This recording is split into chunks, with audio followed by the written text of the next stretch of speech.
Naquela noite ouviram um ruído no quarto de Hansen e a mãe, temendo algum acidente, entrou no quarto e encontrou o jovem agitado, inchado, banhado de suor e com uma pequena ferida no peito. Acordaram-no, a sua fraqueza era tal que ele não conseguia falar. A família de Hansen morava no campo, naquela bela quinta cujo bosque de tilhas corta o caminho que liga a cidade à tua casa.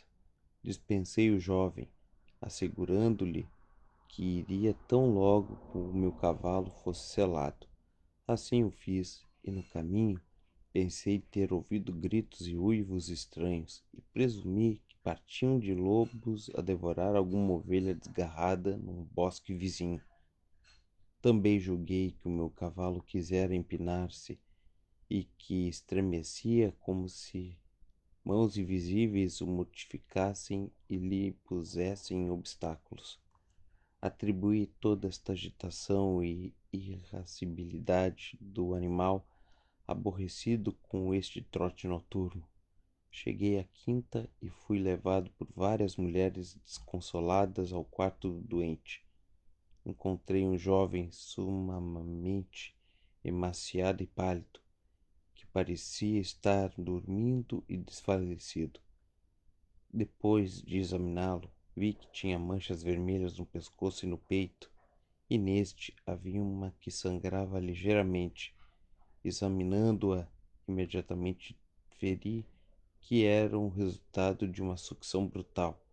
Mais de uma vez eu tivera a ocasião de encontrar nos hospitais homens e mulheres que tinham sido sugados em virtude daquele sadismo selvagem em que, em certos temperamentos grosseiros, o amor degenera. Não é raro que o amor e os instintos sanguinários e ferozes evoluam paralelamente. Em muitas espécies animais, o amor é antecedente da morte, ou melhor, esta é a consequência daquele. Como era natural supor, aquelas manchas de Hansen tinham alguma origem, e isso talvez pudesse me orientar quanto às causas do estado de coma e do enfraquecimento geral do pobre rapaz. Era o que eu precisava averiguar em primeiro lugar. Roguei à senhora que fizesse sair das suas filhas e o jovem que veio me procurar. Uma vez a sós, disse-lhe: Senhora, o seu filho dá sinais de ter sido sugado por alguém que esteve com ele, aqui ou fora do quinta. Oh, senhora, compreendo a sua surpresa. Há coisas que a senhora ignora, que uma alma singela não pode conceber e que não é nobre descobrir.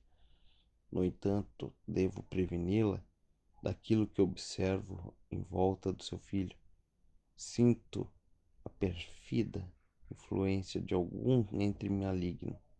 Diga-me, então, se outras pessoas vivem aqui, ali da senhora e seus filhos.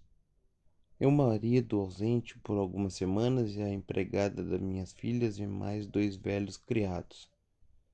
A senhora põe fé na moralidade da empregada?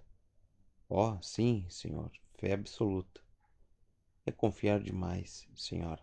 Perdoe-me esse questionamento sobre a privacidade do seu lar, mas acredite que eu preciso inteiramente de certas coisas para diagnosticar a doença do seu filho e determinar o tratamento. Diga-me se o jovem Hansen é dado a amores passageiros, passatempos galantes. Vamos, diga-me se ele comete certas imprudências como a maioria dos jovens de sua idade. Se bebe, se chega tarde, quais são os seus costumes? Hansen vive apenas para a noiva, assim como ela vive apenas para ele. Não sei se ele comete as suas imprudências a que o senhor alude, mas creio que não, porque todo o tempo é muito curto para que ele visite a sua Alicia. De manhã, caminha na companhia de Alicia com seus irmãos, de tarde substitui o irmão no cuidado da plantação, de noite ele volta para a noiva. Previno o senhor de que esses encontros se dão sempre na presença de meus filhos ou dos pais e irmãos de Alicia. Às 10 horas da noite, Hansen vai para a cama. Uma última pergunta, senhora. Tem certeza de que, depois dessa hora, ninguém se encontra com Hansen e com o jovem não sai furtivamente de casa? Não me esconda nada, senhora, porque apesar de bons informes que me dá, posso assegurar-lhe que algo misterioso está acontecendo à noite, algo que está matando seu filho. A senhora, chorando, me garantiu a moralidade do filho, que a porta se fechava assim que Hansen chegava, que a empregada dormia no quarto contíguo ao das filhas, que o cão dormia junto ao quarto de Hansen, e tanta certeza me deu que vacilei no conceito de que havia formado sobre as causas do definhamento do jovem enfermo. Ministrei a Hansen um tônico enérgico, e ele logo acordou. Seu rosto expressava uma grande assombro. O que está acontecendo, mãe? Por que me rodeias? Tomei o braço esquerdo do jovem e mostrei-lhe uma das manchas avermelhadas que cruzavam uma artéria. Perguntei olhando para ele. Quem fez isto? E esta contusão no pescoço, e esta no peito? Hansen parecia perplexo com minhas perguntas. Depois, com quem lembra, ele respondeu: Ah, sim, sim. Eu já tinha observado isso nas manhãs ao banhar-me. Mas, como não me causavam dor ou desconforto, não voltei a me lembrar dessas manchas. E percebendo o desânimo e a tristeza de sua mãe, ele se sentou na cama. Acaso é algo sério, doutor? Será varíola? E quanto a Alicia, não deixe que a Alicia venha aqui. Tão sincera era a sua ignorância e tão notável era o tom de sua voz que não me restou dúvida de que Hansen não era minimamente responsável pelo seu mal. Depois de conversar um pouco com Hansen e sua mãe, despedi-me, prescrevi um regime restaurador, mandei que fechasse bem uma janela alta que estava entreaberta e ordenei à senhora que vigiasse cuidadosamente o sono do jovem. Prometi voltar no dia seguinte.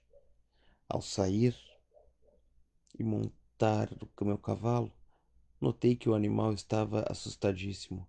Em muitos lugares ao longo do caminho percebi uivos e gritos distantes de mulheres.